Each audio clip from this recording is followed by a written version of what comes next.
I bow to, first of all, the great masters,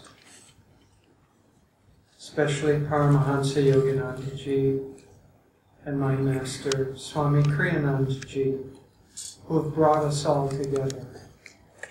As we heard from Kalyana ji, the particular ray of the divine that we always call Paramhansa Yogananda ji, we call him Master. It's sweeter than saying Paramhansa Yogananda ji, just to say Master.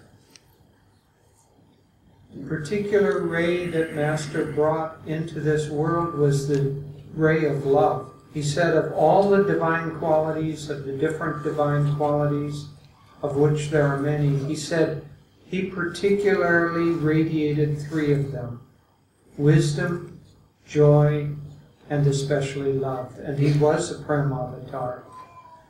Tonight we're going to speak about Paramhansa Yogananda, India's messenger to the world. And it's a beautiful topic.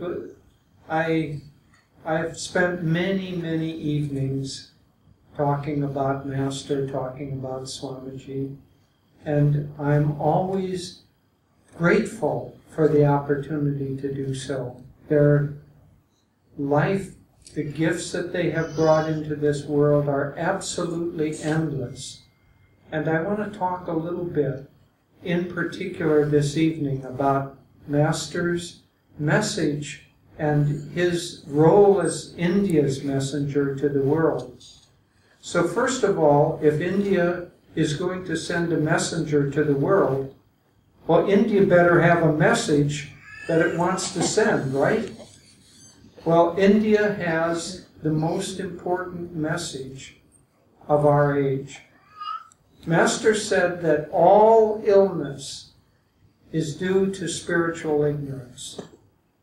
And everyone can look around and begin a list of what is wrong, how this planet and the people who inhabit it, how they're ill on physical, emotional, mental, and spiritual levels. And so that illness has one root cause, and that root cause is spiritual ignorance. Now, if there is a message that this world needs more than anything else, it is the message that India has to offer. Because India, as Swamiji so often has said, India is the guru of the world. Of all the nations, India alone has the ancient tradition of Vedic knowledge, of the practice of the techniques of yoga and meditation, which allow from century to century to century, allow the great saints and sages to achieve personal union with God, moksha. And that message of moksha, plus the passing down of that message from generation to generation to generation, is one of India's unique gifts to the world. Now, Yogananda as the messenger of India, and we'll talk about that a little bit more, but let me say that Yogananda as the messenger of India to the world brought in an extremely pure way India's ancient tradition. Over the centuries, when there is a tradition that has gone on so long with so many different expressions, and also with, because we are in a changing age, we have come through the age of Kali Yuga, where there's darkness and ignorance and widespread ignorance, then traditions that are high and beautiful and pure sometimes get translated through misunderstanding or lack of understanding into superstition. And so Yogananda ji was able to take that vast knowledge, the Vedic knowledge of India, the traditions of yoga, the traditions of the great saints, and he was able to pick those which were true and enduring, and leave behind those which were temporary and misunderstandings. And so he rephrased, he recategorized India's great mission, great message, and then he took it to the West. Now, if he had a message for the West, that message was contained in this great book. This book is an amazing messenger for India. I don't know if you realize how powerful and how widespread. Thank you. How powerful and widespread the message through the autobiography of a yogi has become. All of the great teachers, East and West, who have taught in America, it would be very, very hard to find a single one whose life and message has not been influenced by the autobiography of a yogi.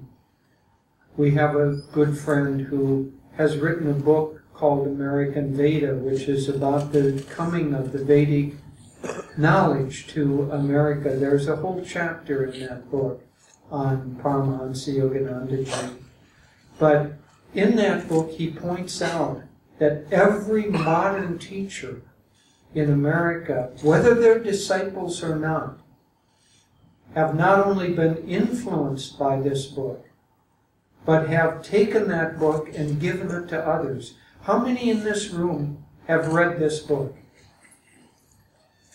The majority. How many in this room who have read it, that was your first contact with Yogananda? Many, many, maybe half of the room you can't see, but I can see from here. This is true over and over throughout the world. Devi and I have the privilege and blessing to travel around the world, whether we're talking about India or America or Europe or Russia or South America or Mexico. This book has been the emissary, the message of India's great knowledge to the world. In this book are contained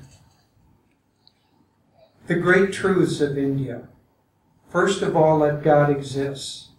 Now, that may seem obvious to this audience. I mean, of course. But as we travel around, we see around the world a growing delusion of atheism that is growing. People saying, well, God doesn't exist. And if someone tries to say, well, yes, he does, they say, oh, that's just a superstitious belief pattern. Well, what answer can we give to saying that religion is superstition?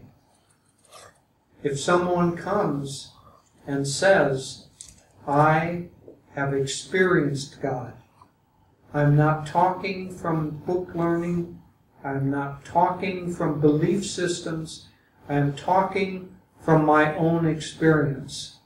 If someone comes who is powerful and who is so magnetic and essentially denotes the truth of what he's talking about, and he says, I have seen God, I know God, then what can you do? How can you argue with that? So this book, one of the great messages is that God exists. A second great message is that each person not only can find God, but the destiny of everyone on this planet is that they will, at some time, reunite with God because we have all come from God. That's one of the messages of this book. Another message of this book, which is the emissary of India. So these are messages of India that are being sent around the world, is that God is not found just by belief. God is not found by superstition. God is not found by ritual. God is found by experience. And that experience is a science, a science of knowledge that is just as precise and just as powerful, in fact, more precise and more powerful than what we think of as the physical sciences, as physics, as medicine, as biology, and all of these methods are methods of trying to find truth, of trying to find reality, of trying to understand what truth is, what this world is made of. But the physical sciences, at this stage at least, can only explore the physical world. No matter how precise the instruments become, no matter how sensitive and far-ranging they become, at this point, physical science can only explore the limitations of the physical world. But the great saints have seen that the world that is the physical world is a tiny part of the reality of the totality of it. Sri Yukteswar, the guru of Paramhansa Yogananda, said that the physical world hangs like a little basket underneath the great hot air balloon of the astral world. And the astral world is a tiny part of a greater world than that, the causal world. But without becoming too esoteric, the point here is that the scientists are studying and looking for truth, and they're valuable explorers of this world on behalf of all of us. But only at the fringe of modern-day science is there the acceptance and the discoveries that this world behind the physical world is a world of consciousness. And without exploring that world of consciousness, we will never get to the understanding of the greater reality that lies beyond this physical world. And it is India's gift, through its great masters, not alone, I won't say that it's India's gift alone, but India has clarified it most powerfully as a gift for the world, the understanding and the knowledge and the techniques that bring that knowledge, so that the scientist of consciousness, who is the saint, who is the person who has united their consciousness with God, they are the scientists of consciousness.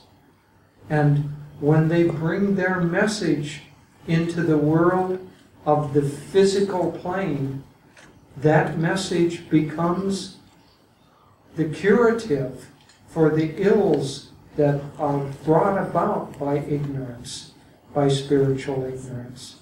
And so India's message to the world is contained in this book. If I were a doctor and someone called up and was complaining of a fever of spiritual ignorance, like a doctor on the physical plane, at least in America, there's a kind of catchphrase, take 2 aspirin and call me in the morning. So a metaphysical doctor should say, read 2 chapters from the autobiography and call me in the morning. Because that dose of spiritual knowledge will cure the ignorance that is causing whatever the imbalance is.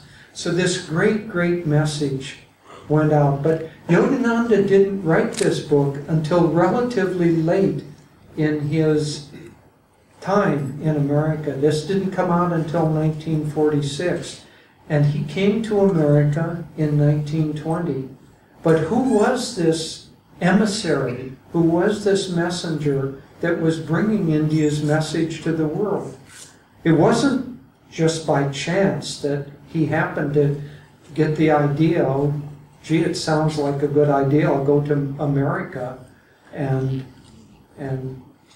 do some teaching. It was long foretold that he was going to play this role. The great Mahavatar Babaji, who is immortal, he's actually an incarnation of Krishna. And so he's immortal, lives in Himalayas still in bodily form. He told Lahiri Mahashaya, the masters of this world, who come again and again and again at times of world change and world need, they incarnate in order to bring uplifting consciousness, to bring light into darkness. He foretold many, many decades before Yogananda was born that a disciple would be sent who would bring this teaching to America. Now, why America? Why choose that country? In fact, Yogananda said that in this age, India and America were going to work together for the upliftment of the whole of mankind on the planet. He said that America, of all countries, manifests material efficiency, lifestyle. We can do things, we can get things done, we can have fast highways and fast cars and good businesses and all of that. But that alone does not bring happiness. He said that there would be a marriage between India, the great spiritual knowledge of India, and the material efficiency of America. And he said, in fact, there would be many Indians born in America in order to help bring about the Vedic teachings in that country. And Devi ji and I definitely feel like we're Indian souls incarnated in America in a material plane. And he said that many American souls will be born in India to bring about material efficiency. I don't know whether you've noticed that there are any malls around Gurgaon and this area. Looks just like America, I'll tell you. So the American souls are coming here and helping to bring material efficiency. But the marriage of those two together has the potential of creating a better world than what we have had up until this time. And another factor is that both America and India were strongly influenced by England. We all speak English. If I were perhaps Devi and I were going to give a lecture in China, there would be a translator here. Or in Europe, there would be a translator here. But in India, we can speak English. Well, that seems like, so what? But do you know that Yogananda ji incarnated as William the Conqueror in England in 1066, which began the era toward modern England? And so see what long, long rhythms are planned. That's why I say that Yogananda ji didn't just happen to come to America. He started training back before America existed. Training. He didn't need training. He started that mission long before it became obvious. And so he was long foredestined to bring these teachings, these great teachings, to America. So, on behalf of India, on behalf of these masters, he came to America in 1920. And after 2 or 3 years as he was getting settled in, then he began his public mission. And what a public mission it was. He went from city to city to city, all the major cities of America, New York and Chicago and Atlanta and Philadelphia and Seattle and Portland and San Francisco and Los Angeles. He went from city to city to city, and he began giving lectures, but not just lectures, he began giving classes. He would go to a city and he would stay at that city for maybe a month in the beginning. And he would give 2 or 3 lectures a day. He would give classes. He would give newspaper interviews. He would meet with people. He was churning the ether. He was bringing these teachings powerfully into the mindscape of this new country that was hungry at this time to receive them. And not just a few people received them. He spoke to the largest audiences possible in all of these major cities. He would speak to 5,000 or 6,000 people at a time, and then there would be lines of more thousands waiting who couldn't get into the lecture hall where he was giving it. He was the most popular speaker of his day throughout America. He was befriended by presidents, by Hollywood people, by famous people. He's still befriended by people who are part of the Beatles. Steve Jobs, who recently passed away, but who was the great innovator for Apple. He had on his iPad one single book. That book was the autobiography of a yogi. At his funeral, he asked that everybody who attend be given a copy of the autobiography of a yogi. And so Yogananda's message is still going on, but in the 1920s and 1930s, it went on and on and on. He went from city to city with such energy and such power that America became aware not just of Yogananda, but of yoga. Because that knowledge, that term was not yet known in America. And so what Yogananda brought from India to America was yoga, not just the physical postures, but yoga, the true yoga of union with God. And that's what this autobiography of a yogi is filled with. So for a long time, from 1920 up until 1946, it was primarily through lectures and through a few books, but nothing like the popularity of this book. But you know, his first book in America, his first book, in fact, was The Science of Religion. Because he wanted to show not only was religious scientific, but he wanted to also bring about a union between science and spirituality. And he said things which in his day were outrageous. People thought he was either mad or that he was just talking poetically. He said, for instance, when you meditate and you see the light at the spiritual eye, the kutastha, during meditation, that changes the cells of your brain. At the time, not only did they think that nothing like that could change the cells of the brain, they thought the brain got frozen and couldn't change. And so it just seemed like, as I say, either madness or superstition. Now, in our present day, many, this is just one of many examples, but many things that Yogananda said that seemed strange or outrageous are now being proved by science. We know now that when you meditate, it changes the cells of your brain, that the prefrontal lobes get bigger and they get more active, and the more primitive parts of your brain become less active so that you don't have fears, you don't have anxieties, you don't have the same kind of reactive anger. The Dalai Lama said that if every 8-year-old in the world were taught to meditate, war would be done within a generation.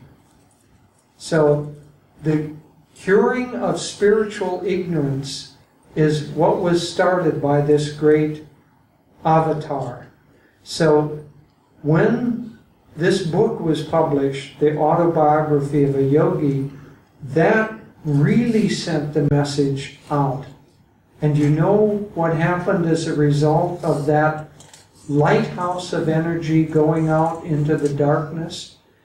It called to him the emissaries that would carry on that work. Swami Kriyananda, perhaps foremost of those disciples who read this autobiography, and that was the calling card of Yogananda that awakened him and brought him to the Master's feet. And he was trained in, as Sri Kartikayanji so graciously talked about. He wrote books, he sang music, he spoke languages, he gave thousands of lectures to carry on as the emissary of India's emissary. And then he trained many of us, and we are still carrying that on. Now, none of us have our own message that we're trying to propagate. All of it comes from Master. And Swamiji did not have his own message that was separate from his Master's. He simply wanted to continue and help complete his Master's message. I'll end with this, that one other thing that Yogananda brought, one other piece of knowledge that he brought, was that God is everywhere and is for everyone.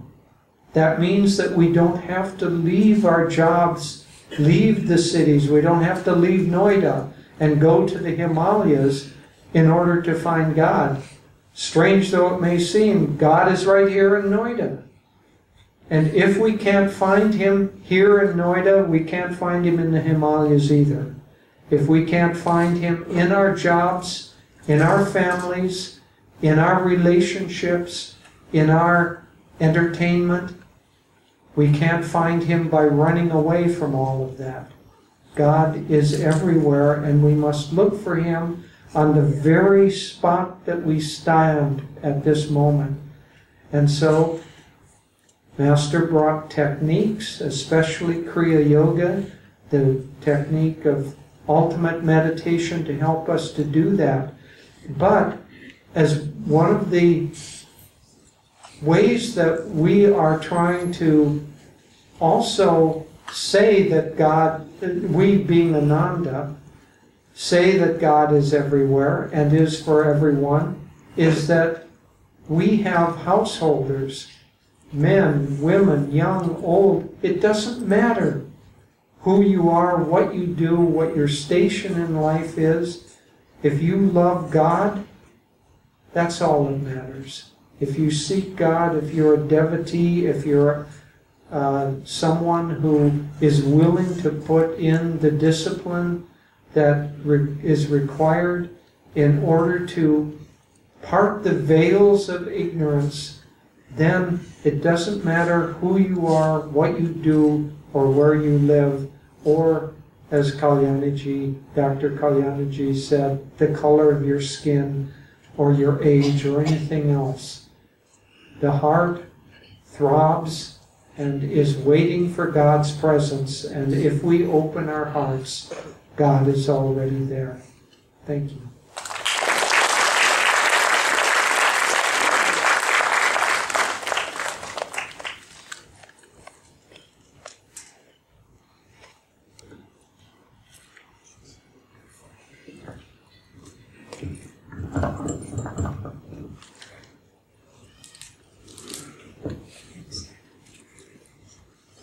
It is a joy for me also to be able to share with you about our great Guru this evening.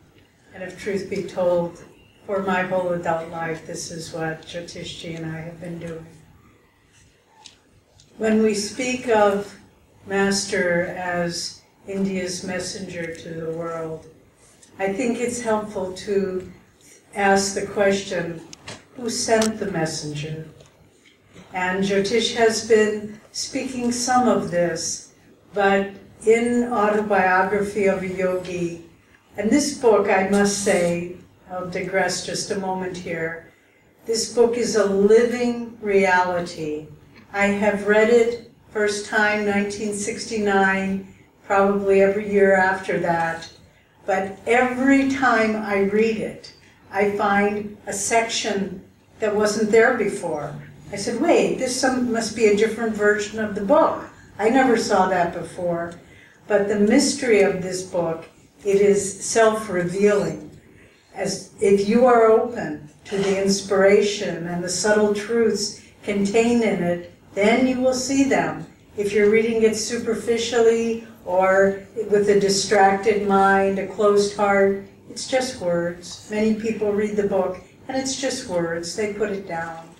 But it can be a living reality. So who sent this messenger? We read in Autobiography the wonderful chapter with an important title, Babaji, Yogi Christ of Modern India. That simple phrase, Yogi Christ, no one's ever used that phrase before.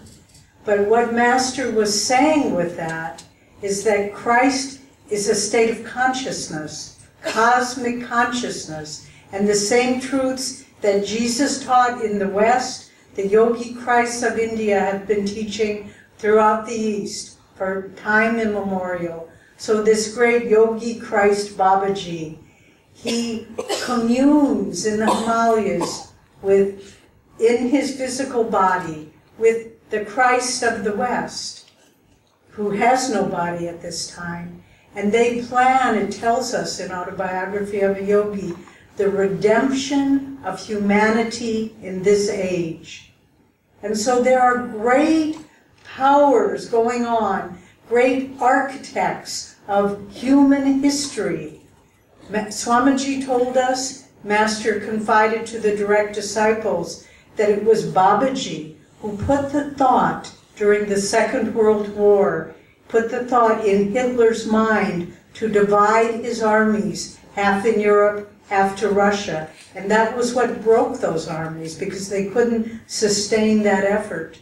They spread their forces too thin. And so these great masters of East and West, Yogi Christs, have foretold, have designed the redemption of humanity in our age. And in 1894, Master's Guru, Sri Yukteswar, came to Allahabad to the Kumbh Mela, and he was a very jnanic yogi. And he was looking at all the crowds and the hubbub of the Kumbh Mela, and his thoughts were somewhat critical. And he said, surely the scientists working in the West to help humanity are more pleasing than all these sadhus thinking only about what goes in their begging bowl. And just at that moment, someone came up to Sri Yukteswar and said, a saint is calling you. And Sri Yukteswar said, who is it? And the man said, come see for yourself. And he did. And who was it but the Yogi Christ Babaji, even though he veiled that thought from Sri Yukteswar's mind. And he said to him, I could see your interest in the West. Years hence, I will send you a disciple for your training to disseminate these great truths in the West. And as we were saying, this was Master. And yet this was hidden from him as well.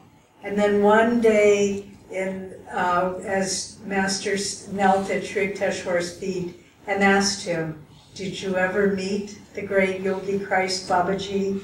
And he said, yes. And for the first time, he recounted that story about meeting Babaji in Allahabad and him saying, I will send you a disciple. And Sri Yukteswar turned to Master and said, you are that disciple. And so this great drama has been written. Why? For our benefit, for the redemption of mankind. And this great book, Autobiography of a Yogi, I can't tell you, as Jyotish was saying, we go around the world and people said, I read that book, it changed my life. We have some friends, a dear friend who now lives in Boston, who was originally from Moscow, and she was yearning for, this was in the communist era, yearning for spiritual teachings. And she went to a gathering of some friends, and she noticed a man, and she just was drawn to him, and she went, and they spoke a little bit, because at this time it was a jail sentence to be reading anything of a religious context. And the man told her, "Come to my house, there's something I want to give you." And he gave her a copy that had been hand-copied, handwritten in Russian, translated from Autobiography of a Yogi. And she kept it under her bed. She read it, and finally she and her husband and daughter made their way to America, found Ananda Sangha, and she said, that book was my lifeline in the darkness of communist Russia. And I knew I was at great peril to even have it. But this book, for many years, I have used it in a very personal way. Whenever I was in doubt, whenever I had a question, whenever I had confusion in my mind, I would open this book 3 times at random. And I can't tell you the exact answer to my prayer, to my question, to my doubt, to my worry. It was there as though it had been written specifically to answer my question. So it is a living reality. But what I get every time I open the book, what is the message of Autobiography of a Yogi? It is a message of hope. And these words reverberate again and again through story after story, through teaching after teaching. And what kind of hope are we speaking about?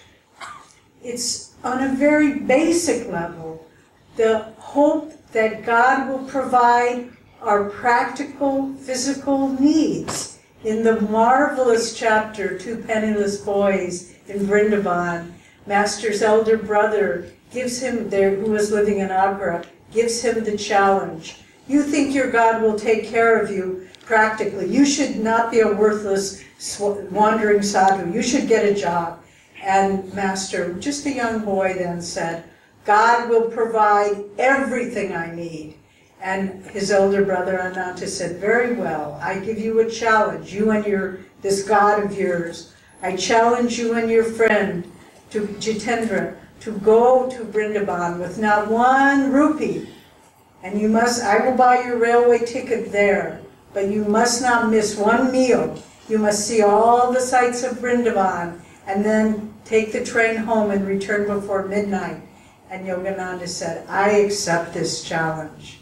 Do you think, I see some of my friends from Vrindavan, God bless you. Thank you for joining us tonight. It's a joy to see you. So nice to see you. And as you've read the story, every one of the requirements that Brother Ananta said was fulfilled in the most amazing ways. They returned home before midnight with a roll of rupee notes and threw it on the table. And in that night, the elder brother became the younger brother Mukunda's disciple. He said, your God does provide the practical needs. This book provides hope that the anguish and the loss of the human heart will be soothed, will be responded to. When Master lost his beloved mother when he was 12 years old, he wanted to throw himself under a train. He thought he couldn't live without his mother. And he prayed and he wept and he was in anguish for many years. Then one evening he was praying in his little meditation room and he said, Mother, I cannot live without reassurance of your presence. And he felt the voice of the Divine Mother, who we are worshiping now in the 9-day holiday. And she said to him, always have I loved thee, ever shall I love thee. I have loved you through the eyes of many mothers, through incarnation after incarnation. And in this life I came to you in this form. but I am always with you. And in that moment, all the anguish of his heart, the pain and the loss, was totally healed. So the autobiography gives us hope that on a human level, God cares about our suffering. He isn't just off somewhere thinking, oh, you poor people here, what difference does it make? It's all delusion if you lose your loved one. God doesn't feel that way. He cares about our losses. And this is the hope that the autobiography brings us. It is also the hope of our spiritual yearning. Master then grew some years, but all his life he was seeking his guru. He was seeking his guide to the infinite. And he tried here and there, but nothing satisfied him. And then one day he sat in his meditation room in Calcutta. This was in Varanasi. And he was praying. He said, and I prayed till I felt my brain would burst. And then he heard a womanly voice, seeming coming from nowhere and everywhere. And she said, your master cometh today. And that day he met in the narrow lane, Serpentine Lane. He met for the first time in this lifetime his guru, Sri Yukteswar, who trained him for the next 10 years for this mission he had to the West. And so the yearnings of our heart, sometimes people say, well, God doesn't listen to your prayers. You can cry to him, but what good does it do? Hope, eternal, springs from the pages of this book.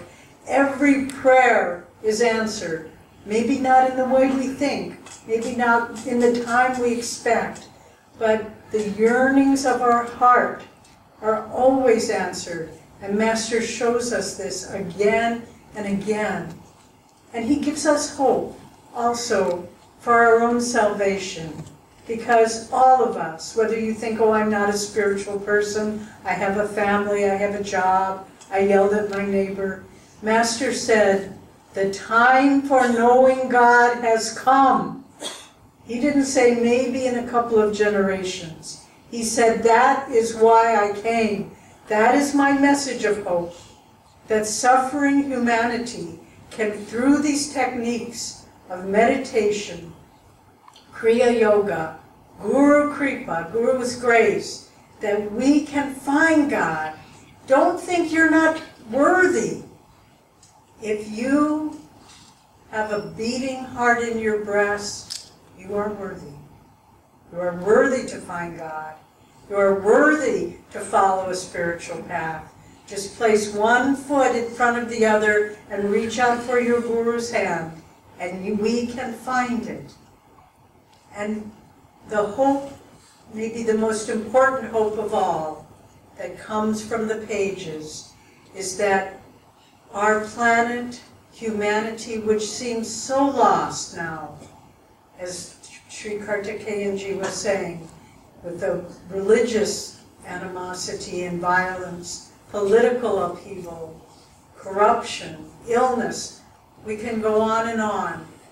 But this is not the last word, even in our lifetime. We don't need to think, well, maybe some generations from now, they'll clean up the pollution in NCR. It can happen much quicker than that.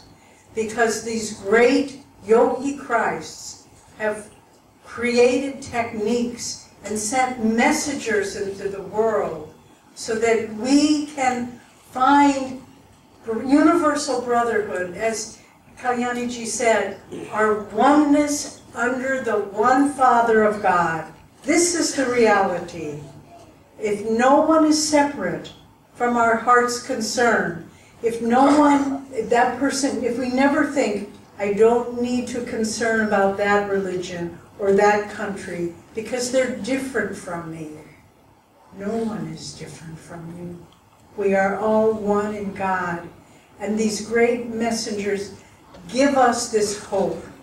And I want to just conclude by a beautiful passage. Bear with me, I'll read. It's less than a page. But Master speaking, the messenger to the world, speaking about his mission.